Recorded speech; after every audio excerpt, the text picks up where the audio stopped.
Kochi mayor സ്ഥാനത്തെ ചൊല്ലി കോൺഗ്രസിൽ ഭിന്നത. ദീപ്തി മേരി വർഗീസിനെ അവഗണിച്ചതിൽ ഒരു വിഭാഗത്തിന് അതൃപ്തി. പ്രഖ്യാപനം റദ്ദാക്കണമെന്ന ആവശ്യം. കെപിസിസിക്ക് പരാതി നൽകി ദീപ്തി മേരി വർഗീസ്.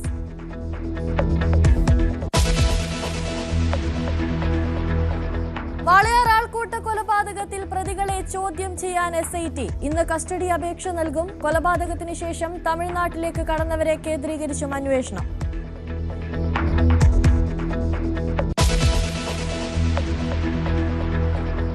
ബംഗ്ലാദേശ് ഹൈക്കമ്മീഷണറെ വിളിച്ചു വരുത്തി വിദേശകാര്യ മന്ത്രാലയം. ബംഗ്ലാദേശിലെ ഇന്ത്യൻ കാര്യാലയങ്ങൾക്ക് സുരക്ഷ ഉറപ്പാക്കാൻ നിർദ്ദേശം.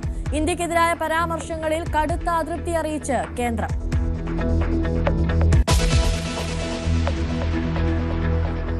ഗാസയിൽ നിന്നൊരിക്കലും സൈന്യത്തെ പിൻവലിക്കില്ലെന്ന് ഇസ്രായേൽ. പ്രഖ്യാപനം ഇസ്രായേൽ ഖാദ്സിന്റേത്. രണ്ടാം ഘട്ട വെടിനിർത്തൽ ചർച്ചകൾക്ക് തിരിച്ചടിയാകുമെന്ന ആശങ്ക.